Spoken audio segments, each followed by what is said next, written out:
परम सत्कारयोग उपस्थित साध संगत जी, सब अपनी अपनी रसना ਨੂੰ ਪਵਿੱਤਰ ਕਰੀਏ। ਇੱਕ ਵਾਰ ਉਸ 12ਵੇਂ ਨਾਨਕ ਨੂੰ ਯਾਦ ਕਰੀਏ। ਸਭ ਗੱਜ ਕੇ ਆਖੋ ਧੰਨ ਸ੍ਰੀ ਸਤਿਗੁਰੂ ਰਾਮ ਸਿੰਘ ਜੀ। ਸਾਧ ਸੰਗਤ ਜੀ, ਇੱਕ ਵਾਰ ਉਸ ਨਾਮਧਾਰੀ ਹਿਰਦੇ ਸਮਰਾਟ ਸਤਿਗੁਰੂ ਨੂੰ ਯਾਦ ਕਰ ਲਈਏ, ਜਿਨ੍ਹਾਂ ਦੀ ਬਖਸ਼ਿਸ਼ਾਂ ਦੇ ਪਾਤਰ ਬਣਨ ਦਾ ਸਾਨੂੰ ਸੁਭਾਗ ਪ੍ਰਾਪਤ ਹੋਇਆ। ਸਭ ਗੱਜ ਕੇ ਆਖੋ ਧੰਨ ਸ੍ਰੀ ਸਤਿਗੁਰੂ ਜਗਜੀਤ ਸਿੰਘ ਜੀ। ਤੁਸੀਂ ਹਾਜ਼ਰ ਨਾਜ਼ਰ ਸਭ ਥਾਂ ਹੋ, ਸਤਿਗੁਰ ਉਦੇ ਸਿੰਘ ਪਿਆਰੇ ਜੀ। ਹੈ ਮਿਹਰ ਤੁਸਾਂ ਦੀ ਸੰਗਤ ਤੇ ਸੰਗਤ ਹੈ ਤੁਸਾਂ ਸਹਾਰੇ ਜੀ। ਸਭ ਗੱਜ ਕੇ ਆਖੋ ਧੰਨ ਸ੍ਰੀ ਸਤਿਗੁਰੂ ਉਦੇ ਸਿੰਘ ਜੀ। ਸਾਧ ਸੰਗਤ ਜੀ, ਆਪ ਜੀ ਸ੍ਰੀ ਸਤਿਗੁਰੂ ਰਾਮ ਸਿੰਘ ਜੀ ਦਾ ਇਤਿਹਾਸ ਲੜੀਬੱਧ ਸਰਵਣ ਕਰ ਰਹੇ ਸੀ। ਮੈਂ ਪਿੱਛੇ ਜੇ ਅਰਜ਼ ਕੀਤੀ ਸੀ ਕਿ ਕਿਸ ਤਰ੍ਹਾਂ ਸਤਿਗੁਰੂ ਰਾਮ ਸਿੰਘ ਜੀ ਦੀ ਲੜਕੀ ਬੀਬੀ ਦਇਆ ਕੌਰ ਜੀ ਦਾ ਜਿਹੜਾ ਪਤੀ ਸੀ ਮਹਿਤਾਬ ਸਿੰਘ, ਉਹਨਾਂ ਨੂੰ ਲੈਣ ਆਉਂਦਾ ਹੈ, ਉਹ ਨਹੀਂ ਜਾਂਦੇ, ਉਹ ਉਹਨਾਂ ਦਾ ਕਤਲ ਕਰ ਦਿੰਦਾ ਹੈ। ਫਿਰ ਉਹਨਾਂ ਨੂੰ ਫਾਂਸੀ ਲੱਗਦੀ ਹੈ ਮਹਿਤਾਬ ਸਿੰਘ ਨੂੰ। ਇੱਥੋਂ ਅੱਗੇ ਮੈਂ ਇਤਿਹਾਸ ਨੂੰ ਆਪ ਜੀ ਦੇ ਅੱਗੇ ਰੱਖਾਂਗਾ। ਆਪ ਜੀ ਸਰਵਣ ਕਰੋ ਸਤਿਗੁਰੂ ਰਾਮ ਸਿੰਘ ਦਾ ਇਤਿਹਾਸ। ਸਤਿਗੁਰੂ ਰਾਮ ਸਿੰਘ ਜੀ ਇਸਤਰੀਆਂ ਦੇ ਮੁਕਤੀ ਦਾਤਾ। ਕੋਈ ਵੀ ਸਿੱਖ ਕਿਸੇ ਲੜਕੀ ਨੂੰ, ਕਿਸੇ ਬੀਬੀ ਨੂੰ ਮਾੜਾ ਸ਼ਬਦ ਬੋਲੇ, ਕਿਉਂਕਿ ਉਸ ਸਮੇਂ ਇਹ ਬਹੁਤ ਰਿਵਾਜ ਸੀ ਕਿ ਔਰਤਾਂ ਨੂੰ ਸਤਿਕਾਰ ਨਹੀਂ ਸੀ ਦਿੱਤਾ ਜਾਂਦਾ। ਉਹਨਾਂ ਨੂੰ ਸਿਰਫ ਘਰ ਦੇ ਵਿੱਚ ਕੰਮ ਕਰਨ ਵਾਲੀ ਇੱਥੋਂ ਤੱਕ ਹੀ ਸੀਮਤ ਰੱਖਿਆ ਜਾਂਦਾ ਸੀ। ਜਦੋਂ ਕੋਈ ਫੈਸਲੇ ਹੁੰਦੇ ਸਨ, ਪੰਚਾਇਤ ਵਿੱਚ ਨਹੀਂ ਸਨ ਬੈਠ ਸਕਦੀਆਂ, ਬੜੀਆਂ ਪਾਬੰਦੀਆਂ ਸਨ। ਸੱਚ ਪਾਤਸ਼ਾਹ ਜੀ ਕਿਸੇ ਨੂੰ ਮਾੜਾ ਨਹੀਂ ਸਨ ਬੋਲਣ ਦਿੰਦੇ। ਇੱਕ ਦਿਨ ਆਪਣੀ ਹੱਟੀ 'ਤੇ ਬੈਠੇ ਸਤਿਗੁਰੂ ਰਾਮ ਸਿੰਘ ਜੀ, ਇੱਕ ਸਿੱਖ ਆਇਆ। ਉਹ ਆਇਆ ਅਤੇ ਗੁਰੂ ਸਾਹਿਬ ਹੁਕਮ ਕੀਤਾ, ਤੂੰ ਉਸ ਬੀਬੀ ਨੂੰ ਕਿਉਂ ਮਾੜਾ ਬੋਲਿਆ? ਕਿਉਂਕਿ ਉਹ ਹਲੇ ਥੋੜ੍ਹੀ ਦੇਰ ਹੀ ਪਹਿਲਾਂ ਕਿਸੇ ਬੀਬੀ ਨੂੰ ਮਸ਼ਕਰਨੀ ਭਾਵ ਇੱਕ ਆਪਾਂ ਕਹਿ ਸਕਦੇ ਹਾਂ ਟੌਂਟ ਮਾਰਿਆ, ਉਹਨੇ ਗਲਤ ਸ਼ਬਦ ਬੋਲੇ, ਉਹਨੂੰ ਛੇੜਿਆ। ਉਸ ਤੋਂ ਬਾਅਦ ਸਤਿਗੁਰੂ ਰਾਮ ਸਿੰਘ ਜੀ ਕੋਲ ਆਇਆ। ਗੁਰੂ ਸਾਹਿਬ ਹੁਕਮ ਕਰਦੇ ਨੇ ਕਿ ਅੱਜ ਤੋਂ ਬਾਅਦ ਜੇ ਤੂੰ ਇਸ ਤਰ੍ਹਾਂ ਕਰੇਂਗਾ ਤਾਂ ਮੈਂ ਸਖਤ ਦੰਡ ਦੇਵਾਂਗਾ। ਉਹ ਚਰਨੀ ਲੱਗਾ, ਮਾਫੀ ਮੰਗਦਾ, ਕਿਰਪਾ ਕਰੋ ਮੈਨੂੰ ਬਖਸ਼ੋ। ਭਾਵ ਸਤਿਗੁਰੂ ਜੀ ਕਿਸੇ ਵੀ ਤਰੀਕੇ ਬੇਮਰਜ਼ਾਦਗੀ ਨਹੀਂ ਸਨ ਪ੍ਰਵਾਨ ਕਰਦੇ। ਅਤੇ ਇਸਤਰੀਆਂ ਵਾਸਤੇ ਗੁਰੂ ਸਾਹਿਬ ਬਹੁਤ ਜ਼ੋਰ ਨਾਲ ਹੁਕਮ ਕਰਦੇ ਨੇ, ਲੜਕੀਆਂ ਨੂੰ ਹੋਸ਼ ਆਉਂਦੀ ਦੇ ਨਾਲ ਅੱਖਰ ਪੜ੍ਹਾਉਣੇ, ਜਿਹੜੇ ਪਹਿਲਾਂ ਨਹੀਂ ਸਨ ਪੜ੍ਹਾਏ ਜਾਂਦੇ। ਕਿਉਂਕਿ ਜੇ ਘਰ ਵਿੱਚ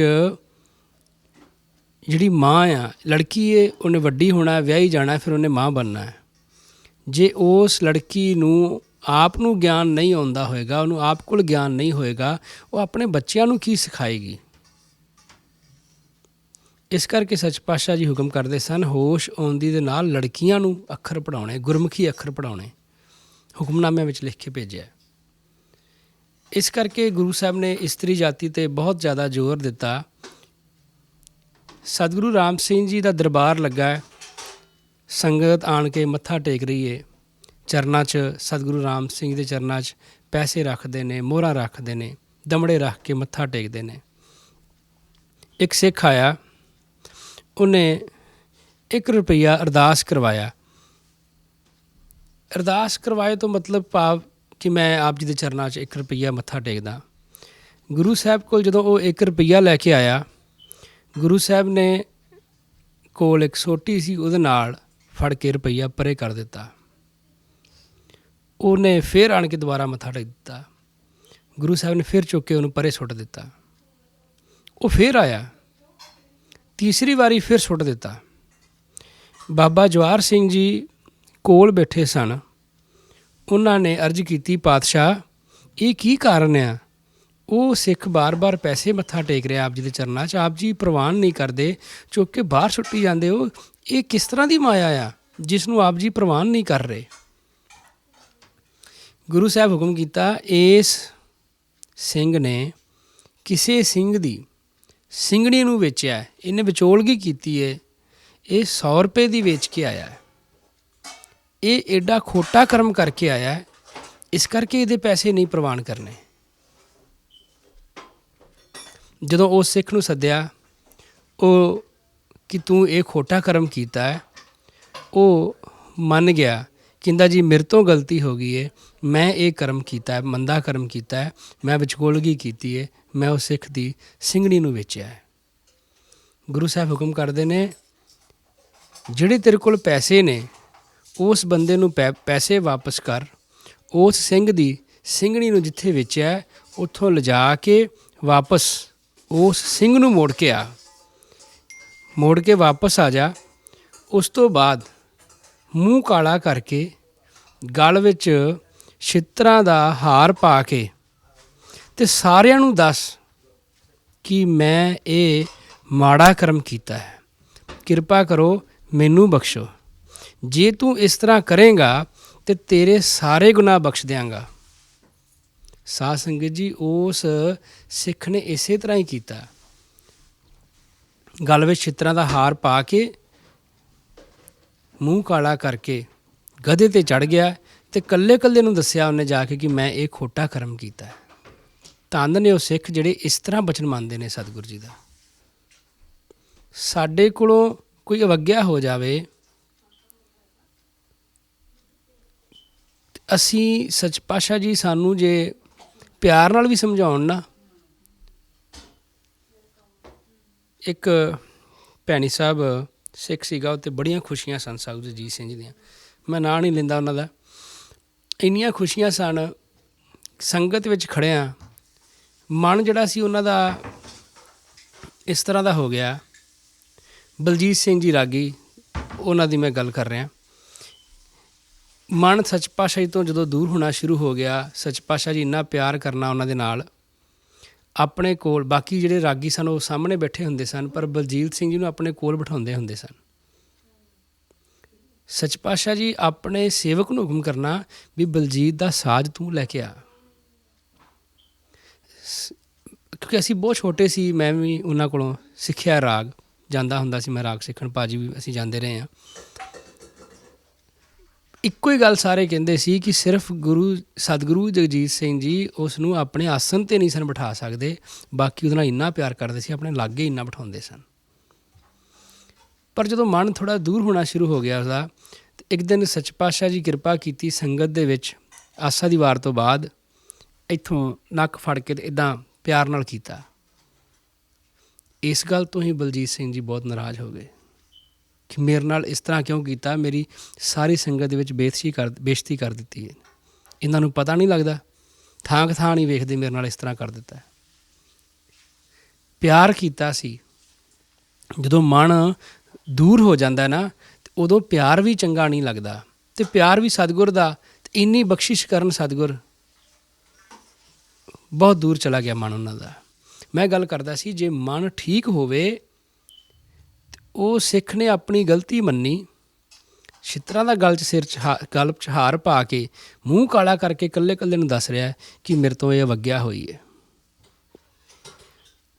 ਜਦੋਂ ਕਿਤੇ ਗਲਤੀ ਹੋ ਜਾਵੇ, ਸਤਿਗੁਰ ਨੂੰ ਜਿਸ 'ਤੇ ਮਾਣ ਹੁੰਦਾ ਹੈ ਉਹਨੂੰ ਬਹੁਤ ਡਾਂਟ ਕੇ ਗੁੱਸੇ ਨਾਲ ਵੀ ਬਚਨ ਕਰਦੇ ਨੇ। ਸਾਧ ਸੰਗਤ ਜੀ, ਜੇ ਸਤਿਗੁਰ ਝਿੜਕਣ ਅਤੇ ਆਪਣੇ ਆਪ ਨੂੰ ਭਾਗਾਂ ਵਾਲੇ ਸਮਝਿਓ, ਬਗਾਨੇ ਨੂੰ ਤੁਸੀਂ ਮਾੜਾ ਵੀ ਨਹੀਂ ਬੋਲਦੇ, ਝਿੜਕਦੇ ਵੀ ਨਹੀਂ, ਸਿਰਫ ਇਸ ਕਰਕੇ ਗੁੱਸਾ ਨਾ ਕਰ ਲਏ। ਪਰ ਜਿਸ 'ਤੇ ਮਾਣ ਹੁੰਦਾ ਹੈ ਉਹਨੂੰ ਬੜੇ ਪਿਆਰ ਨਾਲ ਸਮਝਾ ਲਈਦਾ, ਕਈ ਵਾਰ ਗੁੱਸੇ ਨਾਲ ਵੀ ਸਮਝਾ ਸਕਦੇ ਹਾਂ ਕਿ ਮੈਨੂੰ ਤਾਂ ਮਾਣ ਹੀ ਬੜਾ ਇਸ 'ਤੇ। ਇਸ ਕਰਕੇ ਜੇ ਕਿਤੇ ਜੀਵ ਭੁੱਲਣਹਾਰ ਹਾਂ, ਕਦੀ ਗਲਤੀ ਹੋ ਵੀ ਜਾਂਦੀ ਹੈ, ਜੇ ਕਿਤੇ ਇਸ ਤਰ੍ਹਾਂ ਹੋ ਵੀ ਜਾਵੇ ਅਤੇ ਸੱਚ ਪਾਤਸ਼ਾਹ ਜੀ ਅੰਦਰੋਂ ਨਾਰਾਜ਼ ਨਾ ਹੋਣ, ਜੇ ਉੱਪਰੋਂ ਬਾਹਰੀ ਪੱਖ ਤੋਂ ਥੋੜ੍ਹਾ ਬਹੁਤ ਵੀ ਨਾਰਾਜ਼ ਵੀ ਹੁੰਦੇ ਨੇ, ਅਤੇ ਕੋਈ ਗੱਲ ਨਹੀਂ, ਸਿੱਖ ਦਾ ਫਰਜ਼ ਬਣਦਾ ਕਿ ਉਹ ਨਿਰਮਾਣ ਹੋ ਕੇ, ਅਧੀਨ ਹੋ ਕੇ ਖੜ੍ਹਾ ਰਵੇ ਅਤੇ ਬਖਸ਼ਿਸ਼ ਹੀ ਮੰਗੀ ਜਾਵੇ ਬਾਰ-ਬਾਰ, ਅਤੇ ਸਤਿਗੁਰ ਬਖਸ਼ ਦਿੰਦੇ ਨੇ। ਇਸੇ ਤਰ੍ਹਾਂ ਸਤਿਗੁਰੂ ਰਾਮ ਸਿੰਘ ਦੇ ਚਰਨਾਂ ਵਿੱਚ ਕਾਹਨ ਸਿੰਘ ਜੀ, ਇਹ ਕਾਹਨ ਸਿੰਘ ਜੀ ਉਹਨੇ ਭਾਈ ਹੀਰਾ ਸਿੰਘ ਜੀ ਜਿਹੜੇ ਆਪਣੇ ਸ਼ਹੀਦ ਹੋਏ ਸਨ ਮਲੇਰਕੋਟਲੇ ਵਾਲੇ, ਉਹਨਾਂ ਦੇ ਪਿਤਾ ਜੀ, ਉਹ ਪਟਿਆਲੇ ਵਾਲੇ ਜਿਹੜੇ ਮਹਾਰਾਜ ਸਨ ਉਹਨਾਂ ਕੋਲ ਨੌਕਰੀ ਕਰਦੇ ਸਨ। ਉਹਨਾਂ ਨੇ ਆਣ ਕੇ ਸਤਿਗੁਰੂ ਰਾਮ ਸਿੰਘ ਦੇ ਚਰਨਾਂ ਵਿੱਚ ਅਰਜ਼ ਕੀਤੀ, ਕਿਰਪਾ ਕਰੋ ਮੈਨੂੰ ਸਿੱਖ ਦਿਓ, ਆਪਣੇ ਸਿੰਘ ਭੇਜੋ, ਅਸੀਂ ਪਾਠ ਕਰਵਾਉਣਾ ਹੈ ਪਟਿਆਲੇ। ਸਤਿਗੁਰੂ ਰਾਮ ਸਿੰਘ ਜੀ 2 ਸੂਬੇ ਨਾਲ 25 ਸਿੰਘ, ਇੱਕ ਰਾਗੀ ਨਾਲ, ਰਾਗੀਆਂ ਦੀ ਜੋੜੀ ਭੇਜ ਕੇ ਤੇ ਸੰਗਤ ਨੂੰ ਭੇਜਿਆ ਵੀ ਜਾਓ ਜਾ ਕੇ ਪਾਠ ਕਰੋ। ਹੁਣ ਪਟਿਆਲੇ ਜਾ ਕੇ ਉਸ ਰਾਜੇ ਦੇ ਬਾਗ ਵਿੱਚ ਮਹਿੰਦਰ ਸਿੰਘ ਰਾਜਾ ਸੀ ਉਸ ਸਮੇਂ, ਉਹ ਨਾਬਾਲਗ ਸੀ ਹਲੇ, ਅੰਡਰ 18 ਈਅਰ ਓਲਡ ਸੀਗਾ ਹਲੇ ਉਹ। ਜਦੋਂ ਉਸ, ਕਿਉਂਕਿ ਜਿਹੜਾ ਉਹ ਰਾਜਾ ਸੀ ਮਹਿੰਦਰ ਸਿੰਘ, ਉਹਦਾ ਪਿਤਾ ਜਿਹੜਾ ਸੀਗਾ ਨਰਿੰਦਰ ਸਿੰਘ, ਉਹ ਚੜ੍ਹਾਈ ਕਰ ਗਿਆ ਸੀ। ਉਹ ਚੜ੍ਹਾਈ ਕਰਨ ਤੋਂ ਬਾਅਦ ਰਾਜਾ ਹਲੇ ਛੋਟੀ ਉਮਰ ਵਿੱਚ ਸੀ ਕਿ ਉਸ ਨੂੰ ਗੱਦੀ 'ਤੇ ਬਿਠਾਇਆ ਗਿਆ, ਪਰ ਉਹਦੇ ਜਿਹੜਾ ਰਾਜ ਦਾ ਪ੍ਰਬੰਧ ਸੀ ਉਹ ਕੌਂਸਲ ਆਫ ਰੀਜੈਂਸੀ ਕੋਲ ਚਲਾ ਗਿਆ, ਉਹ ਉਹਦੇ ਰਾਜ ਦਾ ਪ੍ਰਬੰਧ ਕਰਦੀ ਸੀ। ਰਾਜਾ ਜਦੋਂ ਵੱਡਾ ਹੋਏਗਾ 1870 'ਚ ਫਿਰ ਉਹਨੂੰ ਰਾਜ ਦੇ ਦਿੱਤਾ ਸੀ। ਇਹ ਉਸ ਤੋਂ 2 ਸਾਲ ਪਹਿਲਾਂ ਦੀ ਗੱਲ ਹੈ। ਹਲੇ ਰਾਜ ਉਹਦੇ ਕੋਲ ਨਹੀਂ ਸੀ। ਸੱਚ ਪਾਤਸ਼ਾਹੀ ਦੇ ਸਿੱਖਾਂ ਨੇ ਜਾ ਕੇ ਉਸ ਰਾਜੇ ਦੇ ਬਾਗ ਵਿੱਚ ਡੇਰਾ ਲਾ ਲਿਆ, ਉੱਥੇ ਉਹ ਪਾਠ ਕਰਨਾ ਸ਼ੁਰੂ ਕਰ ਦਿੱਤਾ। ਹੁਣ ਜਦੋਂ ਪਾਠ ਕਰਨਾ ਸ਼ੁਰੂ ਕਰ ਦਿੱਤਾ, ਰਾਜੇ ਨੇ ਸੋਚਿਆ ਕਿ ਇਹ ਸਿੱਖ ਨੇ ਬੜੀ ਮਰਜ਼ਾਦਾ ਨਾਲ ਪਾਠ ਕਰਦੇ ਨੇ, ਬੜਾ ਸ਼ੁੱਧ ਪਾਠ ਕਰ ਰਹੇ ਨੇ, ਮੈਂ ਆਪਣੇ ਸਿੱਖ ਨੂੰ ਕਿਸੇ ਨੂੰ, ਕਿਉਂਕਿ ਮਨ 'ਚ ਉਹਦੇ ਸ਼ੰਕਾ ਇਹ ਆ ਗਈ ਕਿ ਇਹ ਮਸਤਾਨੇ ਹੋ ਜਾਂਦੇ ਨੇ, ਇਹਨਾਂ ਦਾ ਸਿਰ ਹਿੱਲਣ ਲੱਗ ਜਾਂਦਾ ਹੈ, ਬਾਕੀ ਰੀਤਾਂ ਠੀਕ ਨੇ ਪਰ ਇਹ 2 ਕੰਮ ਕਿਉਂ ਕਰਦੇ ਨੇ ਇਸ ਤਰ੍ਹਾਂ ਦਾ। ਉਹਨੇ ਸੋਚਿਆ ਵੀ ਕਿਉਂਕਿ ਉਸ ਸਮੇਂ ਪ੍ਰਚਾਰ ਇਸ ਤਰ੍ਹਾਂ ਦਾ ਬਹੁਤ ਸੀਗਾ ਕਿ ਸਿੱਖ ਜਿਹੜੇ ਨੇ ਉਹ ਕਲਾਮ ਦਿੰਦੇ ਨੇ, ਮੁਸਲਮਾਨੀ ਕਲਾਮ ਦਿੰਦੇ ਨੇ, ਪਰ ਉਹਨੇ ਆਪਣਾ ਇੱਕ ਦੂਲਾ ਸਿੰਘ ਸੀਗਾ ਉਹਦਾ ਸਿਪਾਹੀ, ਦੂਲਾ ਸਿੰਘ ਇਸ ਤਰ੍ਹਾਂ ਦਾ 5 ਐਬੀ ਸੀ, ਮਸ਼ਕਰਨੀ ਭਾਵ ਮਜ਼ਾਕ ਕਰਨ ਵਾਲਾ, ਹਰੇਕ ਜਿਹੜਾ ਮਾੜਾ ਕਰਮ ਸੀ ਉਹ ਕਰਦਾ ਸੀ। ਉਹਨੇ ਦੂਲੇ ਨੂੰ ਆਖਿਆ ਵੀ ਤੂੰ ਜਾ ਕੇ ਨਾਮ ਪੁੱਛ ਕੇ ਆ, ਜਦੋਂ ਤੈਨੂੰ ਨਾਮ ਦੇਣਗੇ ਤੇ ਮੈਨੂੰ ਆਣ ਕੇ ਦੱਸੀ, ਜੇ ਕੋਈ ਚੰਗਾ ਹੋਇਆ ਫਿਰ ਲੈ ਲਵਾਂਗੇ, ਨਹੀਂ ਤਾਂ ਫਿਰ ਵੇਖਾਂਗੇ ਕੀ ਕਰਨਾ ਹੈ। ਜਦੋਂ ਦੂਲਾ ਗਿਆ ਜਾ ਕੇ ਉਹਨੇ ਸਿੱਖਾਂ ਨੂੰ ਜਾ ਕੇ ਸਾਰੀ ਵਾਰਤਾ ਦੱਸ ਦਿੱਤੀ ਕਿ ਮੈਨੂੰ ਰਾਜੇ ਨੇ ਭੇਜਿਆ, ਮੈਂ ਸਿਰਫ ਇਸੇ ਵਾਸਤੇ ਆਇਆ ਤੁਹਾਡੇ ਕੋਲ ਕਿ ਤੁਸੀਂ ਜਿਹੜਾ ਨਾਮ ਜਪਦੇ ਹੋ ਇਹ ਕਿਹੜਾ ਨਾਮ ਜਪਦੇ ਹੋ, ਮੈਂ ਤਾਂ ਪੁੱਛਣ ਵਾਸਤੇ ਆਇਆ ਅਤੇ ਰਾਜੇ ਨੂੰ ਦੱਸਣ ਵਾਸਤੇ ਆਇਆ। ਉਹਨੇ ਸਾਰੀ ਗੱਲ ਦੱਸ ਦਿੱਤੀ। ਸਿੱਖਾਂ ਨੇ ਦੂਲੇ ਨੂੰ ਆਪਣੇ ਕੋਲ ਬਿਠਾ ਲਿਆ, ਕੰਨ ਵਿੱਚ ਭਜਨ ਦੇ ਦਿੱਤਾ ਅਤੇ ਨਾਲ ਇਹ ਕਹਿ ਦਿੱਤਾ ਕਿ ਤੂੰ ਕਿਸੇ ਨੂੰ ਦੱਸਣਾ ਨਹੀਂ। ਉਹਨਾਂ ਹਲੇ ਸਾਧ ਸੰਗਤ ਜੀ ਸਾਧੂ ਰਾਮ ਸਿੰਘ ਜੀ ਭਜਨ ਨਹੀਂ ਦੇ ਰਹੇ, ਸਿੱਖ ਦੇ ਰਹੇ ਨੇ ਭਜਨ, ਪਰ ਜਦੋਂ ਭਜਨ ਦਿੱਤਾ ਉਸੇ ਵੇਲੇ ਬਿਰਤੀ ਇੰਨੀ ਬਦਲ ਗਈ ਕਿ ਜਾ ਕੇ ਉਹਨੇ ਰਾਜੇ ਨੂੰ ਇਹ ਗੱਲ ਕਹਿ ਦਿੱਤੀ ਕਿ ਮੈਂ ਭਜਨ ਤੇ ਪੁੱਛ ਆਇਆ, ਪਰ ਮੈਨੂੰ ਤੈਨੂੰ ਦੱਸਣ ਦਾ ਹੁਕਮ ਨਹੀਂ ਹੈਗਾ, ਮੈਂ ਤੈਨੂੰ ਦੱਸ ਨਹੀਂ ਸਕਦਾ। ਰਾਜਾ ਬੜਾ ਹੈਰਾਨ ਹੋਇਆ ਕਿ ਇਹ ਇੱਕਦਮ ਹੀ ਇੰਨਾ ਅਸਰ ਹੋ ਗਿਆ ਸਿੱਖਾਂ 'ਤੇ ਭਜਨ ਦੱਸਣ ਨਾਲ, ਬੜਾ ਪ੍ਰਭਾਵ ਪਿਆ ਇਸ ਗੱਲ ਦਾ। ਫਿਰ ਦੂਲੇ ਨੇ ਆਣ ਕੇ ਸਿੱਖਾਂ ਨੂੰ ਦੱਸਿਆ ਕਿ ਰਾਜਾ ਮੈਨੂੰ ਪੁੱਛਦਾ ਰਿਹਾ, ਮੈਂ ਉਹਨੂੰ ਨਹੀਂ ਦੱਸਿਆ, ਤੁਸੀਂ ਦੱਸੋ ਮੈਂ ਕੀ ਕਰਾਂ। ਫਿਰ ਸਿੱਖਾਂ ਨੇ ਉਹਨੂੰ ਆਗਿਆ ਦੇ ਦਿੱਤੀ ਵੀ ਕੋਈ ਗੱਲ ਨਹੀਂ, ਤੂੰ ਜਾ ਕੇ ਭਜਨ ਦੇ ਦੇ। ਦੂਲੇ ਨੇ ਆਣ ਕੇ ਰਾਜੇ ਨੂੰ ਭਜਨ ਦਿੱਤਾ। ਹੁਣ ਰਾਜੇ ਨੂੰ ਭਜਨ ਮਿਲ ਗਿਆ, ਰਾਜੇ ਦਾ ਮਨ ਬੜਾ ਖੁਸ਼ ਹੋ ਗਿਆ ਕਿ ਇਹ ਤਾਂ ਉਹੀ ਨਾਮ ਆ ਦਸਮ ਪਾਤਸ਼ਾਹ ਵਾਲਾ, ਇਹ ਤਾਂ ਵੱਖਰਾ ਨਾਮ ਹੀ ਨਹੀਂ ਹੈਗਾ। ਫਿਰ ਰਾਜੇ ਨੇ ਸਿੱਖਾਂ ਦੀ ਸੇਵਾ ਕਰਨੀ ਸ਼ੁਰੂ ਕੀਤੀ। ਸਿਰਫ ਸਾਹਮਣੇ ਨਹੀਂ ਸੀ ਆਉਂਦਾ, ਦਰਸ਼ਨ ਕਰਨ ਸਿੱਖਾਂ ਦੇ ਕੋਲ ਨਹੀਂ ਸੀ ਜਾਂਦਾ, ਕਿਉਂਕਿ ਅੰਗਰੇਜ਼ ਸਰਕਾਰ ਜਿਹੜੀ ਸੀ ਉਹਦੇ ਅੰਡਰ ਆਉਂਦਾ ਸੀ ਰਾਜ।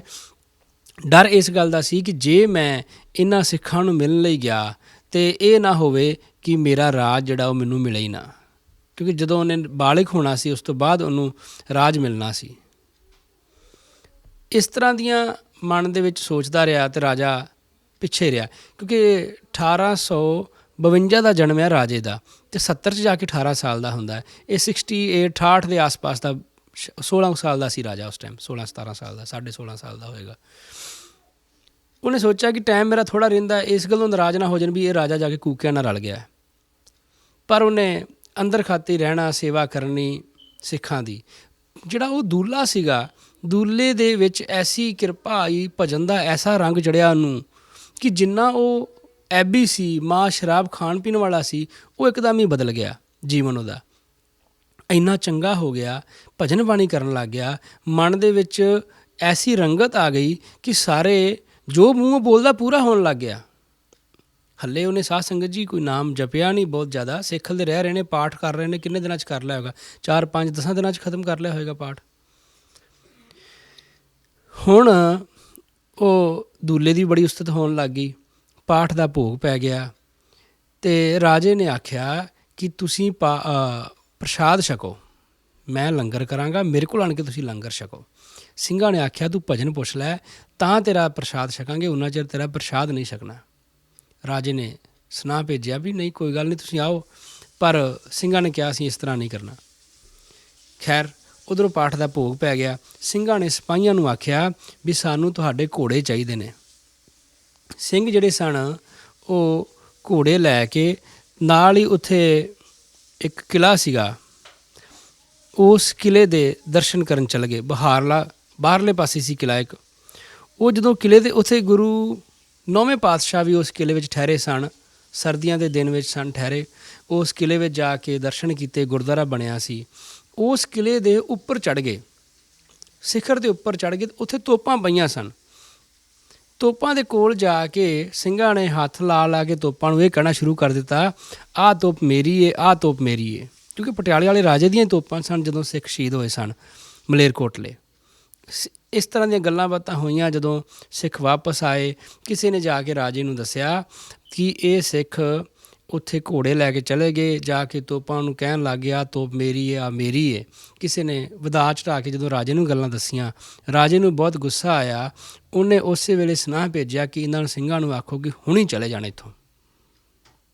ਸਿੰਘਾਂ ਨੇ ਆਖਿਆ ਵੀ ਹੁਣ ਐਡੀ ਕਾਹਲੀ ਨਾ ਕਰ, ਚਲੇ ਜਾਂਦੇ ਆ, ਤੂੰ ਇਸ ਤਰ੍ਹਾਂ ਨਾ ਕਰ। ਉਹਨੇ ਦੂਸਰੀ ਵਾਰੀ ਫਿਰ ਸੁਨਾਹ ਭੇਜਿਆ ਵੀ ਨਹੀਂ ਇਹਨਾਂ ਨੂੰ ਹੁਣੀ ਜਾਣਾ ਪਏਗਾ। ਸਿੱਖ ਰਾਤ ਸਾਰਾ ਸਮਾਨ ਚੁੱਕ ਕੇ ਰਾਤ ਤੁਰੇ ਉੱਥੋਂ। ਰਾਤ ਤੁਰੇ ਅਤੇ ਨਾਲ ਸਿੱਖਾਂ ਦਾ ਮਨ ਦੁਖੀ ਹੋਇਆ। ਉਹਨਾਂ ਨੇ ਵੀ ਸ਼ਰਾਪ ਦਿੱਤਾ ਰਾਜੇ ਨੂੰ ਵੀ ਤੇਰੀਆਂ ਵੀ ਜੜ੍ਹਾਂ ਪੱਟੀਆਂ ਜਾਣ, ਤੂੰ ਵੀ ਬਹੁਤੀ ਦੇਰ ਰਾਜ ਨਾ ਕਰ ਸਕੇ। ਇਸ ਤਰ੍ਹਾਂ ਦਾ ਕਹਿ ਕੇ ਸਿੱਖ ਵਾਪਸ ਭੈਣੀ ਸਾਹਿਬ ਆਉਂਦੇ ਨੇ। ਉਹਨਾਂ ਨੇ ਆਣ ਕੇ ਸਤਿਗੁਰੂ ਰਾਮ ਸਿੰਘ ਦੇ ਚਰਨਾਂ ਵਿੱਚ ਅਰਜ਼ ਕੀਤੀ ਕਿ ਉੱਥੇ ਇਸ ਤਰ੍ਹਾਂ ਹੋਇਆ। ਗੁਰੂ ਸਾਹਿਬ ਸਤਿਗੁਰੂ ਰਾਮ ਸਿੰਘ ਹੁਕਮ ਕੀਤਾ ਵੀ ਜਦੋਂ ਰਾਜੇ ਮਹਿੰਦਰ ਸਿੰਘ ਨੇ ਭਜਨ ਪੁੱਛ ਹੀ ਲਿਆ ਸੀ ਅਤੇ ਫਿਰ ਕੀ ਹੋਇਆ ਸੀ, ਤੁਸੀਂ ਜਾ ਕੇ ਲੰਗਰ ਛਕ ਲੈਣਾ ਸੀ। ਪਰ ਹੁਣ ਤਾਂ ਸਮਾਂ ਲੰਘ ਚੁੱਕਿਆ ਸੀ ਇਸ ਗੱਲ ਨੂੰ। ਲਾਲ ਸਿੰਘ ਜੀ ਉਹ ਆਏ ਸਤਿਗੁਰੂ ਰਾਮ ਸਿੰਘ ਦਰਸ਼ਨ ਕਰਨ ਲਈ।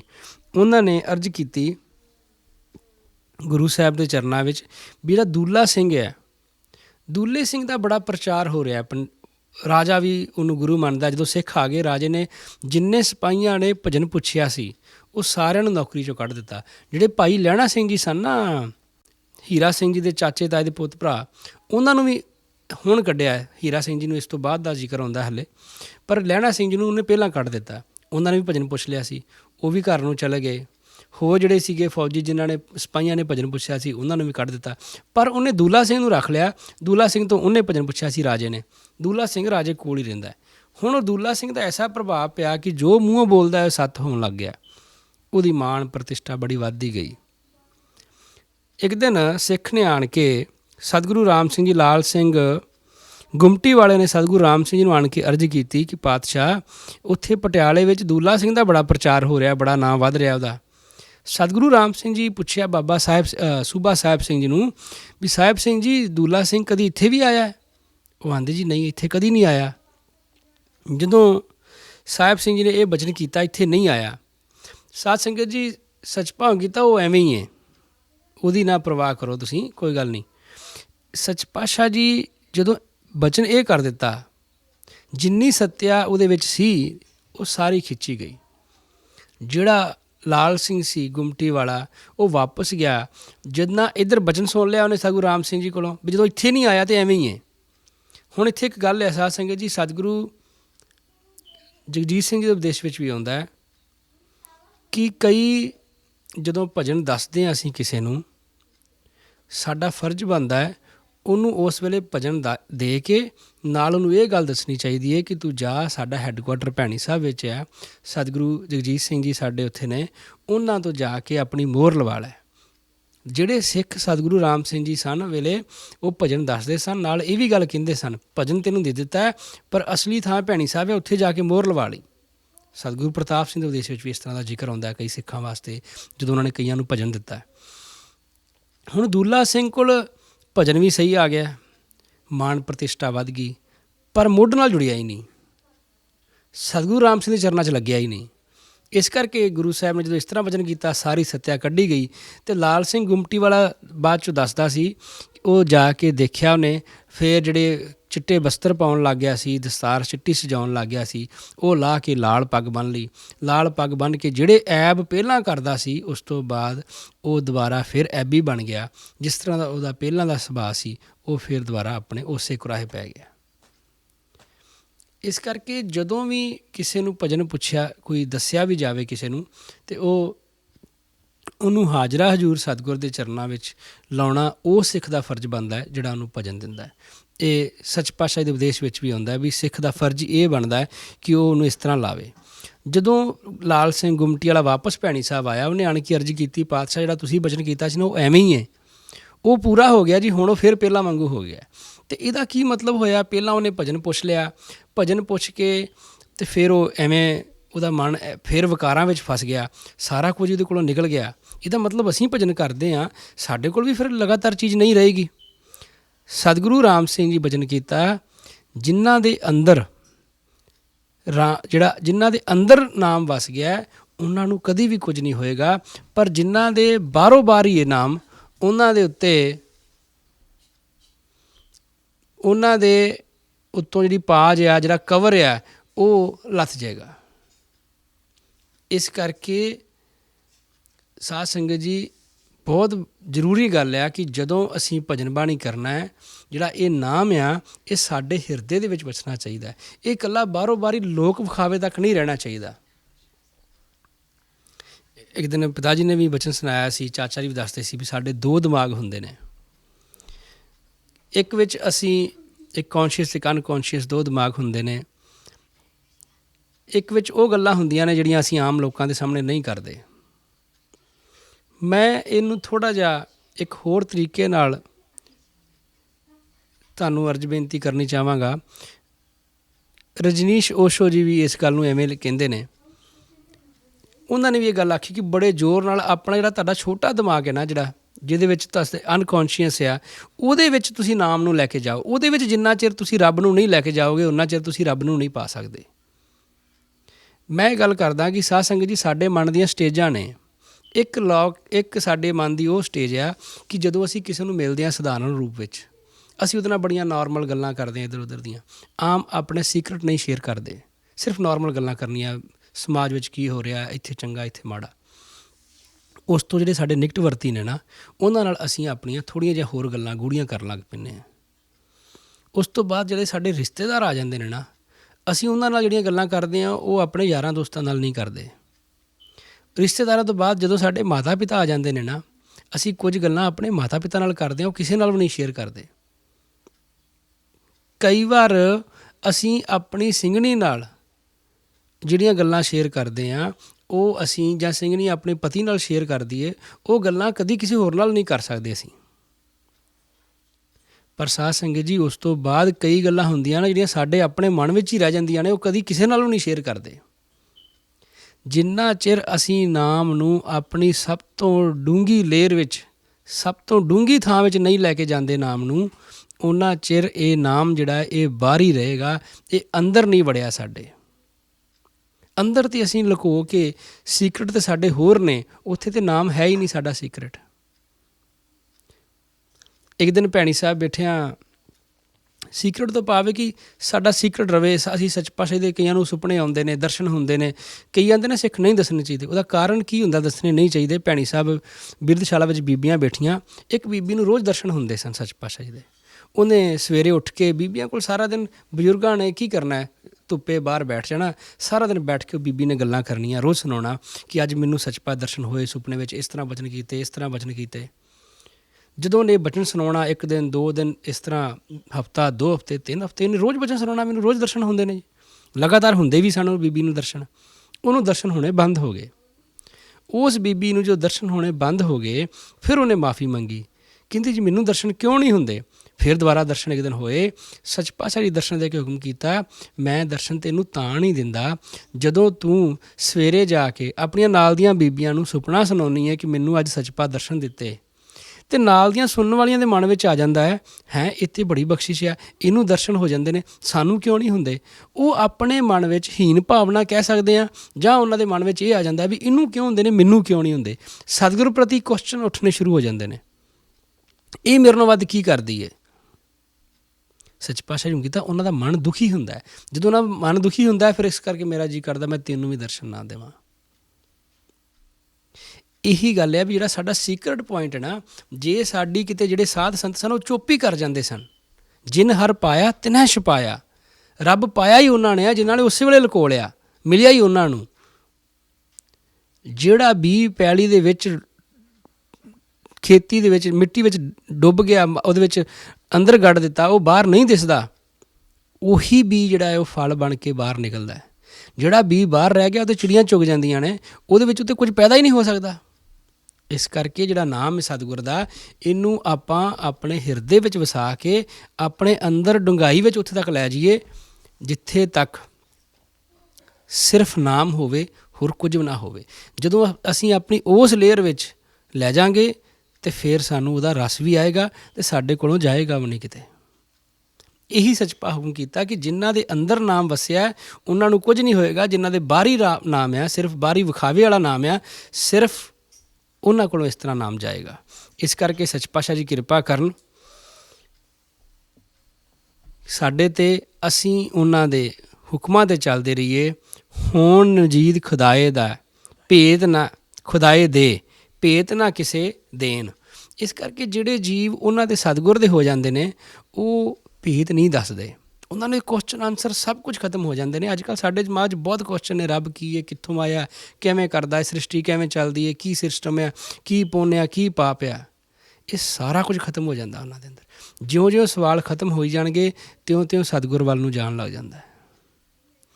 ਖੈਰ, ਮੇਰਾ ਤਾਂ ਵਿਸ਼ਾ ਇਹ ਨਹੀਂ ਹੈਗਾ, ਮੈਂ ਇੱਧਰ ਨੂੰ ਨਾ ਜਾਵਾਂ। ਸਾਧ ਸੰਗਤ ਜੀ, ਸੱਚਪਾ ਕਿਰਪਾ ਕਰਨ ਅਸੀਂ ਨਾਮ ਨੂੰ ਆਪਣੇ ਅੰਦਰ ਉੱਥੇ ਤੱਕ ਲੈ ਕੇ ਜਾਈਏ ਜਿੱਥੇ ਤੱਕ ਸੱਚ ਪਾਤਸ਼ਾਹ ਜੀ ਹੁਕਮ ਕਰਦੇ ਨੇ ਕਿ ਇੱਥੇ ਹਿਰਦੇ ਵਿੱਚ ਵਸਾ ਕੇ ਰੱਖੋ ਨਾਮ ਨੂੰ। ਸਤਿਗੁਰੂ ਰਾਮ ਸਿੰਘ ਜੀ ਅੰਮ੍ਰਿਤਸਰ ਦਰਸ਼ਨ ਦਿੱਤੇ।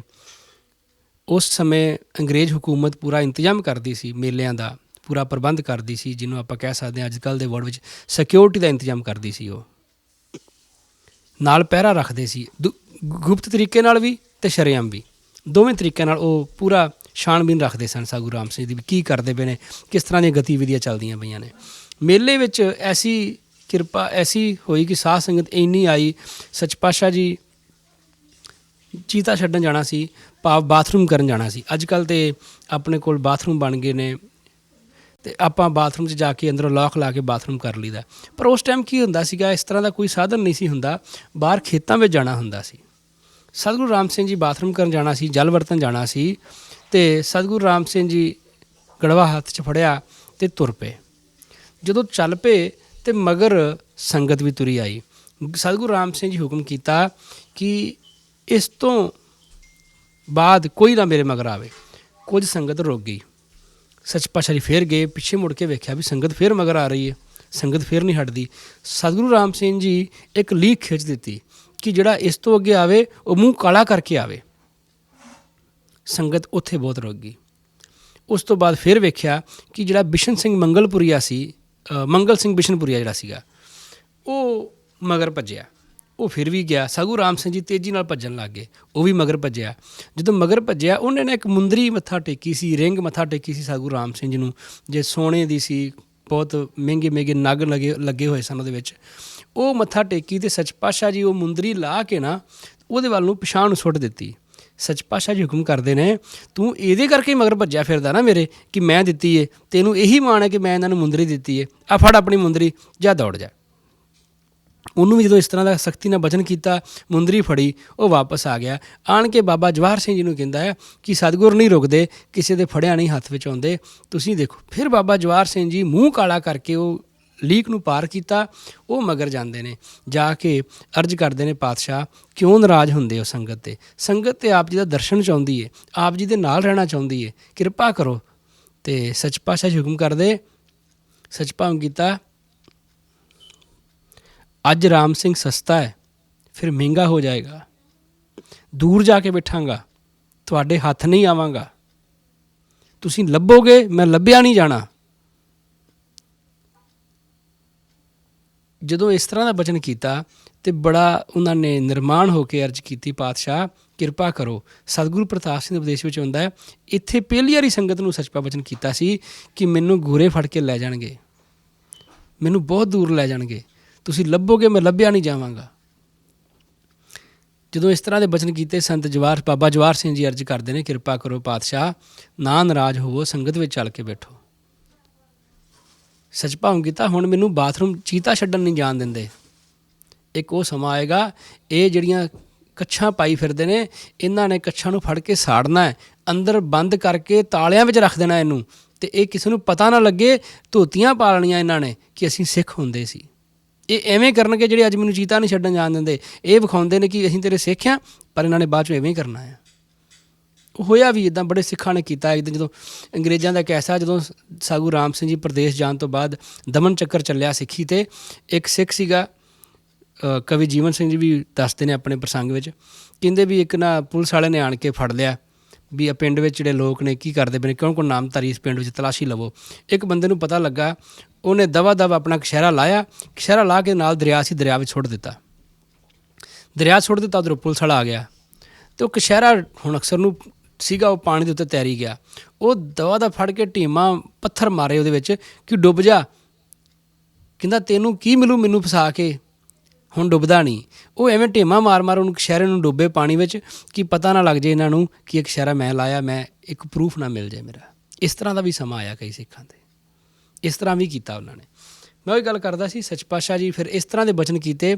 ਫਿਰ ਉਹ ਕਹਿੰਦਾ, ਸੱਚ ਪਾਤਸ਼ਾਹ ਜੀ ਕੀਤਾ, ਇਹ ਕਈ ਮਾਸ ਖਾਣ ਵਾਲੇ, ਕਈ ਗਲਤ ਕੰਮ ਕਰਨ ਵਾਲੇ, ਕੁੜੀਆਂ ਵੇਚਣ ਵਾਲੇ, ਉਹ ਆਣ ਕੇ ਮੇਰੇ ਪੈਰੀਂ ਹੱਥ ਲਾਉਂਦੇ ਨੇ, ਮੈਨੂੰ ਚੰਗਾ ਨਹੀਂ ਲੱਗਦਾ ਜਦੋਂ ਮੇਰੇ ਪੈਰੀਂ ਹੱਥ ਲਾਉਂਦੇ ਨੇ, ਤੁਸੀਂ ਰੋਕਦੇ ਨਹੀਂ ਉਹਨਾਂ ਨੂੰ।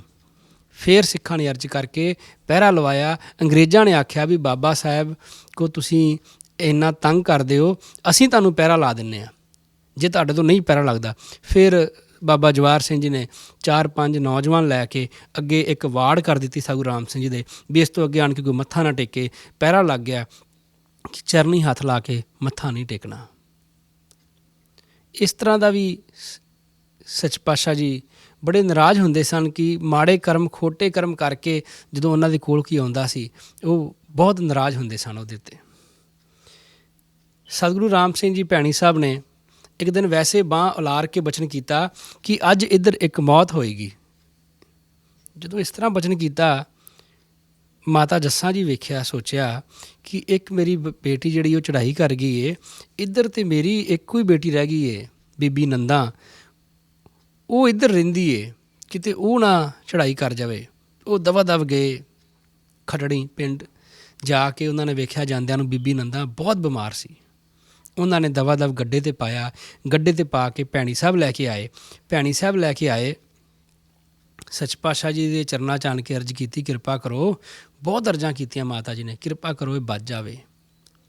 ਸੱਚ ਪਾਤਸ਼ਾਹ ਜੀ ਕੋਈ ਬਚਨ ਨਾ ਕੀਤਾ। ਫਿਰ ਬਦਨ ਸਿੰਘ ਹਕੀਮ ਸੀ, ਉਹਨੂੰ ਹੁਕਮ ਹੋਇਆ ਵੀ ਤੂੰ ਦਵਾਈ ਦੇ। ਉਹ ਕਹਿੰਦਾ, ਪਾਤਸ਼ਾਹ ਮੈਂ ਕੀ ਦਵਾਈ ਦੇਵਾਂ, ਇੰਨੀ ਬਿਮਾਰ ਹੋ ਗਈ ਬੀਬੀ ਨੰਦਾ, ਉਹਦੇ ਸਿਰਫ ਪ੍ਰਾਣ ਛਾਤੀ ਵਿੱਚ ਆ ਗਏ ਨੇ, ਹੁਣ ਕਿਸੇ ਵੀ ਟਾਈਮ ਉਹ ਚੜ੍ਹਾਈ ਕਰ ਸਕਦੀ ਹੈ।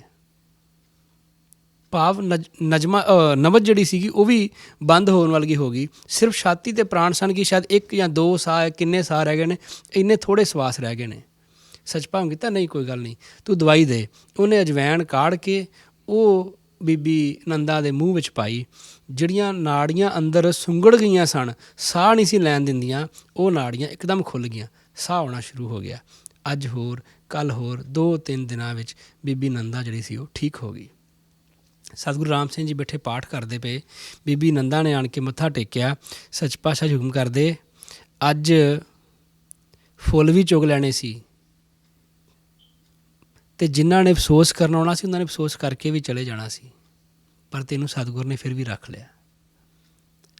ਇਸ ਤਰ੍ਹਾਂ ਜਦੋਂ ਬਚਨ ਕੀਤਾ ਉਹਨਾਂ ਨੂੰ ਤਾਂ ਸਮਝ ਨਾ ਆਈ ਬਹੁਤੀ, ਕਿਉਂਕਿ ਕਿਸ ਤਰ੍ਹਾਂ ਦਾ ਸਾਂਗ ਵਰਤਾ ਰਹੇ ਨੇ ਸੱਚ ਪਾਤਸ਼ਾਹ ਜੀ। ਅਰਜ਼ ਕਰਕੇ ਮੱਥਾ ਟੇਕਿਆ। ਫਿਰ ਉਹ ਬੀਬੀ ਨੰਦਾ ਜਦੋਂ ਰਾਜੀ ਹੋਈ ਅਤੇ ਵਾਪਸ ਆਪਣੇ ਪਿੰਡ ਖੱਟੜੀ ਚਲੇ ਗਏ। ਇੱਕ ਸਿੱਖਾਂ ਸਾਧਾਂ ਦੀ ਬਹੁਤ ਸੇਵਾ ਕਰਦਾ ਸੀ। ਉਹਦੇ ਜਿਹੜੇ ਹੱਥ ਸਨ ਨਾ ਉਹ ਮੁੜੇ ਹੋਏ ਸਨ, ਗੁੱਟ ਉਹਦੇ ਮੁੜੇ ਹੋਏ ਸਨ। ਗੁੱਟ ਮੁੜਿਆਂ ਦੇ ਨਾਲ ਟੁੰਡੇ ਸਨ, ਭਾਵ ਕਹਿ ਸਕਦੇ ਹਾਂ ਆਪਾਂ ਵੀ ਕੰਮ ਨਹੀਂ ਸਨ ਕਰਦੇ ਹੱਥ। ਉਹਨਾਂ ਹੱਥਾਂ ਨਾਲ ਵੀ ਉਹ ਸੇਵਾ ਬਹੁਤ ਕਰਦਾ ਸੀ। ਸਤਿਗੁਰੂ ਰਾਮ ਸਿੰਘ ਦੇ ਚਰਨਾਂ ਵਿੱਚ ਆਣ ਕੇ ਸਿੱਖਾਂ ਨੇ ਸੂਬਾ ਕਾਹਨ ਸਿੰਘ ਜੀ ਜਿਹੜੇ ਸਨ, ਸੂਬੇਦਾਰ ਕਾਹਨ ਸਿੰਘ ਜੀ, ਉਹਨਾਂ ਨੇ ਆਣ ਕੇ ਅਰਜ਼ ਕੀਤੀ। ਉਹ ਕਹਿੰਦੇ ਪਾਤਸ਼ਾਹ ਕਿਰਪਾ ਕਰੋ, ਇਹ ਸਿੱਖ ਆਈ ਹੋਈ ਸੰਗਤ ਦੀ, ਸਾਧ ਸੰਗਤ ਦੀ ਬਹੁਤ ਸੇਵਾ ਕਰਦਾ ਹੈ, ਕਿਰਪਾ ਕਰੋ ਇਹਦੇ ਹੱਥ ਟੁੰਡੇ ਨੇ, ਸਿੱਧੇ ਕਰ ਦਿਓ ਤਾਂ ਕਿ ਇਹ ਖੁਸ਼ੀ ਨਾਲ ਬੜੀ ਵਧੀਆ ਤਰੀਕੇ ਨਾਲ ਸੇਵਾ ਕਰ ਸਕੇ। ਇਹਨੂੰ ਬੜੀ ਤੰਗੀ ਹੁੰਦੀ ਹੈ ਸੇਵਾ ਕਰਨ ਵਿੱਚ। ਸਤਿਗੁਰੂ ਰਾਮ ਸਿੰਘ ਜੀ ਬਚਨ ਕਰਦੇ, ਪਿਛਲੇ ਜਨਮ ਵਿੱਚ ਇਹਨੇ ਸਾਧਾਂ ਨੂੰ ਕੁੱਟਿਆ ਸੀ, ਇਸ ਕਰਕੇ ਆਹ ਜਨਮ ਸਾਰਾ ਇਹਦਾ ਜਿਹੜਾ ਹੱਥ ਨੇ ਉਹ ਟੁੰਡੇ ਹੀ ਰਹਿਣਗੇ, ਅਗਲੇ ਜਨਮ 'ਚ ਠੀਕ ਹੋਣਗੇ। ਇਹਨੂੰ ਸੇਵਾ ਇੱਦਾਂ ਹੀ ਕਰਨੀ ਪੈਣੀ ਹੈ ਸਾਧਾਂ ਦੀ। ਸਾਧ ਸੰਗਤ ਜੀ ਸੱਚਪਾ ਕਿਰਪਾ ਰੱਖਣ, ਕਦੀ ਸਾਧਾਂ ਨੂੰ ਨਾ ਤਾਂ ਤੰਗ ਕੀਤਾ ਜਾਵੇ। ਹੱਥ ਚੁੱਕਣ ਦੀ ਗੱਲ ਤਾਂ ਬਹੁਤ ਦੂਰ ਦੀ ਹੈ, ਅੱਜ ਕੱਲ੍ਹ ਬਹੁਤ ਸਿਆਣੇ ਨੇ, ਐਵੇਂ ਨਹੀਂ ਲੋਕੀ ਕਰਦੇ, ਪਰ ਕਈ ਮੂਰਖ ਇਸ ਤਰ੍ਹਾਂ ਕਰ ਵੀ ਜਾਂਦੇ ਨੇ। ਪਰ ਆਪਾਂ ਸਿੱਖਾਂ ਸਾਧਾਂ ਨੂੰ ਮਨ ਕਰਕੇ, ਤਨ ਕਰਕੇ ਕਿਸੇ ਤਰੀਕੇ ਵੀ ਉਹਨਾਂ ਨੂੰ ਕੋਈ ਮਾੜਾ ਸ਼ਬਦ ਨਾ ਬੋਲਿਆ ਜਾਵੇ, ਉਹਨਾਂ ਦੀ ਸੇਵਾ ਕਰਨੀ ਚਾਹੀਦੀ ਹੈ। ਸਤਿਗੁਰੂ ਰਾਮ ਸਿੰਘ ਸੂਬਾ ਸਾਹਿਬ ਸਿੰਘ ਜੀ ਇੱਕ ਦਿਨ ਜਾ ਕੇ ਨਾ ਇਕਾਂਤ ਵਿੱਚ ਬੈਠ ਕੇ ਭਜਨ ਕਰ ਰਹੇ ਸਨ।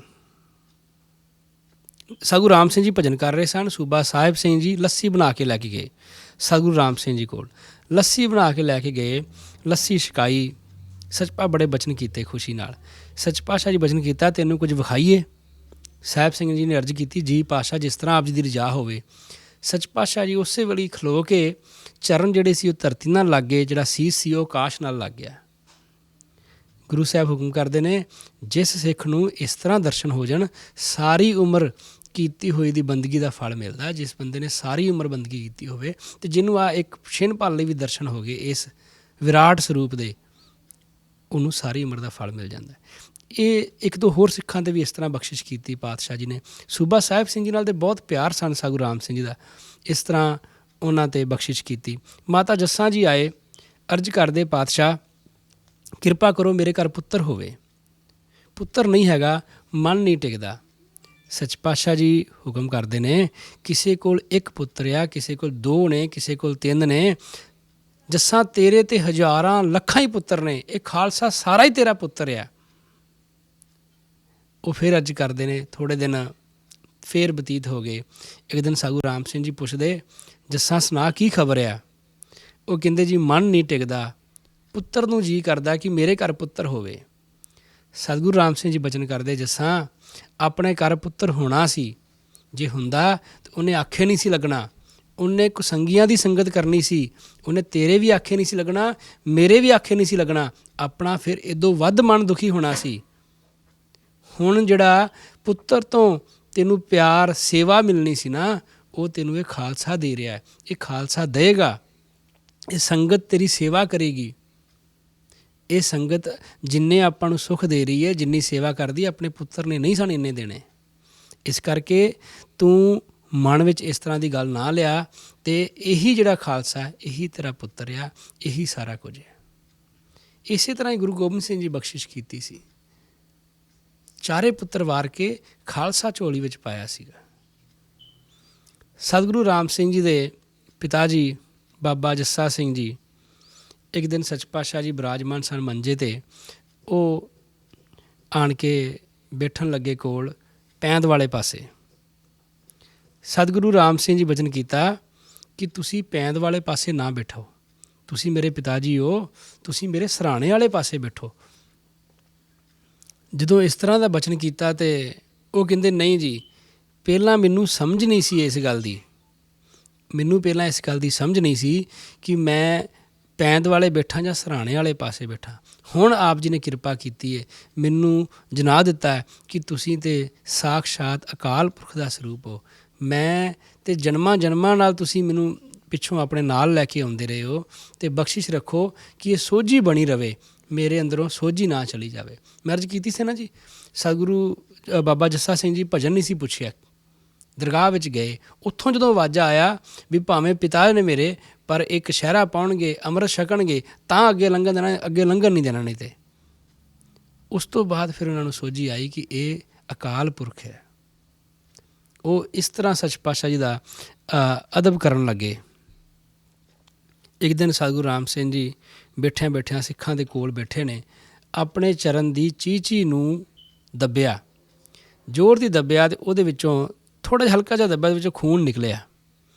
ਜਦੋਂ ਉਸ ਚੀਚੀ 'ਚੋਂ ਖੂਨ ਨਿਕਲਿਆ ਅਤੇ ਸਿੱਖਾਂ ਨੇ ਅਰਜ਼ ਕੀਤੀ ਜੀ ਇਹ ਕੀ ਹੈ? ਸਤਿਗੁਰੂ ਰਾਮ ਸਿੰਘ ਜੀ ਹੁਕਮ ਕੀਤਾ, ਹੱਲੇ ਵੀ ਨਿਸ਼ਾਨੀ ਨਹੀਂ ਜਾਂਦੀ। ਸਿੱਖਾਂ ਨੇ ਪੁੱਛਿਆ ਜੀ ਕਿਹੜੀ ਨਿਸ਼ਾਨੀ ਨਹੀਂ ਜਾਂਦੀ? ਗੁਰੂ ਸਾਹਿਬ ਹੁਕਮ ਕਰਦੇ ਨੇ, ਜਦੋਂ ਸਤਿਗੁਰੂ ਨਾਨਕ ਦੇਵ ਜੀ ਨੇ ਗੁਰੂ ਅੰਗਦ ਦੇਵ ਜੀ ਨੂੰ ਗੁਰਿਆਈ ਦਿੱਤੀ ਸੀ ਅਤੇ ਉਹਨਾਂ ਨੇ ਆਖਿਆ ਸੀ ਕੋੜ ਹੋ ਜੇ ਉਹਨਾਂ ਨੂੰ, ਚਰਨਾਂ ਨੂੰ ਜਾਂ ਉਸ ਸਰੀਰ ਨੂੰ ਜਿਹਨੂੰ ਤੁਸੀਂ ਮੱਥਾ ਟੇਕ ਦੇਵੋ। ਅਤੇ ਗੁਰੂ ਸਾਹਿਬ ਹੁਕਮ ਕੀਤਾ ਸੀ ਇਹ ਹੁਣ ਤੁਹਾਨੂੰ ਸਾਂਭਣਾ ਪੈਣਾ, ਇਹ ਜੋ ਤੁਸੀਂ ਮੁਖ ਤੋਂ ਬੋਲੋਗੇ ਉਹ ਬਚਨ ਪੂਰਾ ਹੋਏਗਾ, ਇਸ ਤਰ੍ਹਾਂ ਦੇ ਬਚਨ ਨਹੀਂ ਕਰਨੇ। ਅਤੇ ਉਹਨਾਂ ਨੇ ਫਿਰ ਇੱਕ ਉਂਗਲ 'ਤੇ ਰੱਖ ਲਿਆ ਸੀ। ਗੁਰੂ ਸਾਹਿਬ ਹੁਕਮ ਕਰਦੇ ਨੇ ਇਹ ਉਹੀ ਦਾਗ ਆ, ਉਹੀ ਨਿਸ਼ਾਨੀ ਹੈ ਜਿਹੜੀ ਉਹ ਨਾਲ ਚੱਲੀ ਆ ਰਹੀ ਹੈ, ਇਹ ਉਹੀ ਕੋੜ ਹੋਇਆ ਹੈ ਚਰਨਾਂ 'ਤੇ। ਉਹ ਇਸ ਤਰ੍ਹਾਂ ਸਤਿਗੁਰੂ ਜਗਜੀਤ ਸਿੰਘ ਜੀ ਦੇ ਵੀ ਚਰਨਾਂ 'ਚ ਮੈਂ ਆਪ ਕੋਲ ਬੈਠਿਆਂ ਵੇਖਿਆ ਕਿ ਉਹ ਇਸ ਤਰ੍ਹਾਂ ਦਰਦ ਹੁੰਦੀ ਸੀ। ਉਹ ਕਿੰਨੀ ਦੇਰ ਟੱਸਾਂ ਪੈਣੀਆਂ। ਸੱਚ ਪਾਤਸ਼ਾਹ ਜੀ ਕਈ ਵਾਰ ਬਚਨ ਕਰਨਾ, ਮੈਨੂੰ ਨੀਂਦ ਨਹੀਂ ਆਉਂਦੀ ਰਾਤ। ਮੈਂ ਉਸ ਦਿਨ ਕੋਲ ਗਿਆ, ਪਾਤਸ਼ਾਹ ਜੀ ਦੇ ਰਾਤ ਬੈਠਾ ਸੀ, ਸਾਰੇ ਚਲੇ ਗਏ ਉੱਠ ਕੇ। ਚਾਚਾ ਜੀ ਰਾਤ ਨੂੰ ਜਦੋਂ ਪਤਾ ਲੱਗਾ ਵੀ ਹੁਣ ਬਰਾਜਣਾ ਹੈ ਪਾਤਸ਼ਾਹ ਜੀ ਨੇ, ਉਦੋਂ ਚਾਚਾ ਜੀ ਵੀ ਰਿਸ਼ਪਾਲ ਚਾਚਾ ਜੀ ਆ ਜਾਣਾ, ਹਰਪਾਲ ਚਾਚਾ ਜੀ ਕੋਲ ਬੈਠ ਜਾਣਾ, ਪਿਤਾ ਜੀ ਆ ਜਾਣਾ ਰਾਤ ਨੂੰ। ਉਹ ਦਿਨ ਮੈਂ ਵੀ ਗਿਆ ਕੋਲ, ਅਤੇ ਸੱਚ ਪਾਤਸ਼ਾਹ ਜੀ ਹੁਕਮ ਕਰਦੇ ਪਏ ਨੇ, ਮੈਨੂੰ ਨੀਂਦ ਨਹੀਂ ਆ ਰਹੀ, ਆਹ ਦਰਦ ਬਹੁਤ ਹੋ ਰਹੀ ਹੈ। ਸੱਚ ਪਾਤਸ਼ਾਹ ਜੀ ਦੇ ਸੱਜੇ ਚਰਨ ਦੇ ਅੰਗੂਠੇ ਵਿੱਚ ਬਹੁਤ ਦਰਦ ਹੋਇਆ ਕਰਦੀ ਸੀ। ਸੱਚ ਪਾਤਸ਼ਾਹ ਜੀ ਹੁਕਮ ਕੀਤਾ, ਰਾਤ ਦੇ 11:30-12 ਵੱਜ ਗਏ। ਉਸ ਦਿਨ ਹੁਕਮ ਕੀਤਾ ਰਿਸ਼ਪਾਲ ਨੂੰ ਬੁਲਾ ਕੇ ਲਿਆਓ। ਫਿਰ ਵਾਪਸ ਸੱਦਿਆ ਰਾਤ, ਹੁਕਮ ਕੀਤਾ ਮੈਨੂੰ ਨੀਂਦ ਨਹੀਂ ਆ ਰਹੀ। ਇਸ ਤਰ੍ਹਾਂ ਕਿੰਨੀ ਦੇਰ ਸੱਚ ਪਾਤਸ਼ਾਹ ਜੀ ਕਈ ਵਾਰ 1-2 ਵੱਜ ਜਾਣਾ, ਸਾਰੀ ਰਾਤ ਉਹ ਟੱਸਾਂ ਪੈਣੀਆਂ, ਦਰਦ ਹੁੰਦੀ ਰਹਿਣੀ, ਬਰਾਜਣਾ ਨਾ, ਨੀਂਦ ਨਾ ਆਉਣੀ।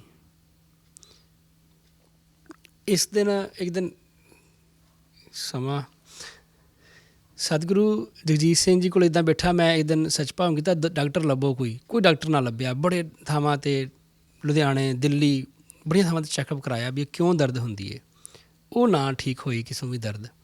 ਨਕਈ ਜੀ, ਪੂਨਨ ਸਿੰਘ ਜੀ ਨਕਈ, ਸੱਚ ਪਾਤਸ਼ਾਹ ਜੀ ਦੇ ਹਾਣੀ ਸਹਿਪਾਠੀ ਵੀ ਰਹੇ ਨੇ। ਉਹਨਾਂ ਨੂੰ ਇੱਕ ਦਿਨ ਸੱਚ ਪਾਤਸ਼ਾਹ ਜੀ ਦੱਸਿਆ ਕਿ ਇਸ ਤਰ੍ਹਾਂ ਮੇਰੇ ਦਰਦ ਹੁੰਦੀ ਹੈ। ਉਹ ਦਵਾਈ ਵੀ ਦਿੰਦੇ ਹੁੰਦੇ ਸਨ। ਉਹਨਾਂ ਨੇ ਦਵਾਈ ਦਿੱਤੀ ਅਤੇ ਉਸ ਦਵਾਈ ਨਾਲ ਉਹ ਦਰਦ ਹਟ ਗਈ। ਉਦੋਂ ਜਿੱਦਣ ਉਹਨਾਂ ਨੇ ਦਵਾਈ ਦਿੱਤੀ ਸੀ, ਦਰਦ ਹਟੀ ਨੂੰ ਹਲੇ 1 ਜਾਂ 2 ਦਿਨ ਹੋਏ ਹੋਣਗੇ ਆਰਾਮ ਆਏ ਨੂੰ। ਮੈਂ ਉਦੋਂ ਫਿਰ ਗਿਆ, ਮੈਂ ਸੱਚਪਾ ਦੇ ਕੋਲ ਕਮਰੇ 'ਚ ਬੈਠਾ। ਪੂਨਨ ਸਿੰਘ ਜੀ ਨਕਈ ਜੀ, ਉਦੋਂ ਮੈਂ ਪਹਿਲੀ ਵਾਰੀ ਉਹਨਾਂ ਨੇ ਦਰਸ਼ਨ ਕੀਤੇ, ਉਹ ਵੀ ਕੋਲ ਬੈਠੇ। ਸੱਚਪਾ ਹੁਕਮ ਕੀਤਾ, ਲੈ ਅਸੀਂ ਇੱਧਰ ਉੱਧਰ ਸਾਰੇ ਪਾਸੇ ਲੱਭਦੇ ਫਿਰਦੇ ਹਾਂ ਡਾਕਟਰਾਂ ਨੂੰ, ਇੱਧਰ ਇੰਨਾ ਚੈੱਕਅਪ ਕਰਾਇਆ, ਸਾਡੇ ਕੋਲ ਵੈਦ ਤੇ ਘਰੇ ਬੈਠਾ ਸੀਗਾ ਹੈਂ, ਇਹਨੂੰ ਅਸੀਂ ਪੁੱਛਿਆ ਹੀ ਨਹੀਂ। ਆ ਨਕਈ ਜੀ ਨੇ ਦਵਾਈ ਦਿੱਤੀ ਹੈ, ਮੇਰੀ ਦਰਦ ਉਸੇ ਵੇਲੇ ਹਟ ਗਈ। ਇਸ ਤਰ੍ਹਾਂ ਮਾਣ ਬਖਸ਼ਦੇ ਰਹੇ ਨਕਈ ਜੀ ਨੂੰ। ਨਕਈ ਜੀ ਅਤੇ ਸੱਚ ਪਾਤਸ਼ਾਹ ਜੀ ਬਚਪਨ ਦੇ ਹਾਣੀ ਸਨ, ਬਹੁਤ ਬਚਨ ਨੇ ਨਕਈ ਜੀ ਦੇ ਪਾਤਸ਼ਾਹ ਜੀ ਦੇ ਨਾਲ। ਸਾਧ ਸੰਗਤ ਜੀ, ਕਥਾ ਦਾ ਸਮਾਂ ਤਾਂ ਹੁਣ ਹੋ ਗਿਆ, ਮੈਂ ਇਸ ਤੋਂ ਇੰਨਾ ਕੁਝ ਹੀ ਕਹਿ ਕੇ ਇੱਕ ਬਚਨ ਸੁਣਾਵਾਂ। ਸੱਚ ਪਾਤਸ਼ਾਹ ਦੇ ਵਿਦੇਸ਼ ਵਿੱਚ ਆਉਂਦਾ ਵੀ ਸਾਡੀਆਂ ਘੋੜੀਆਂ ਨੂੰ ਕੁੱਤੇ ਪੈਂਦੇ ਹੁੰਦੇ ਸਨ ਅਤੇ ਉਹ ਕੁੱਤੇ ਬਹੁਤ ਤੰਗ ਕਰਦੇ ਸਨ। ਸੱਚ ਪਾਤਸ਼ਾਹ ਜੀ ਕੀਤਾ, ਮੈਂ ਨਕਈ ਜੀ ਨੂੰ ਆਖਿਆ ਵੀ ਆਪਾਂ ਕੁੱਤੇ ਕੁੱਟਣੇ ਨਹੀਂ ਗੇ।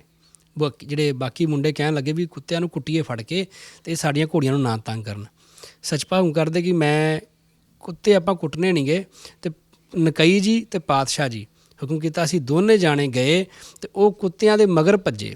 ਕੁੱਤਿਆਂ ਨੂੰ ਇੰਨਾ ਭਜਾਇਆ ਕਿ ਕੁੱਤੇ ਭੱਜ ਕੇ ਥੱਕ ਗਏ, ਸਾਡੇ ਅੱਗੇ ਡਿੱਗ ਗਏ। ਆਂਦੇ ਉਸ ਤੋਂ ਬਾਅਦ ਉਹ ਕੁੱਤੇ ਸਾਡੀ ਘੋੜੀਆਂ ਨੂੰ ਨਹੀਂ ਕਦੀ ਪਏ। ਸੱਚਪਾ ਉਹਦਾ ਮਾਰਨਾ ਨਹੀਂ, ਇਹਨਾਂ ਨੂੰ ਭਜਾ ਕੇ ਹੀ ਇੰਨਾ ਡਰਾਉਣਾ ਹੈ। ਇਸ ਤਰ੍ਹਾਂ ਉਹਨਾਂ ਨੂੰ ਡਰਾਇਆ ਸੱਚ ਪਾਤਸ਼ਾਹ ਜੀ। ਅਤੇ ਉਸ ਤੋਂ ਬਾਅਦ ਸੱਚ ਭਾਮ ਕਰਦੇ ਨੇ ਸਾਡੀਆਂ ਘੋੜੀਆਂ ਨੂੰ ਕਦੀ ਉਹ ਕੁੱਤੇ ਨਹੀਂ ਪਏ।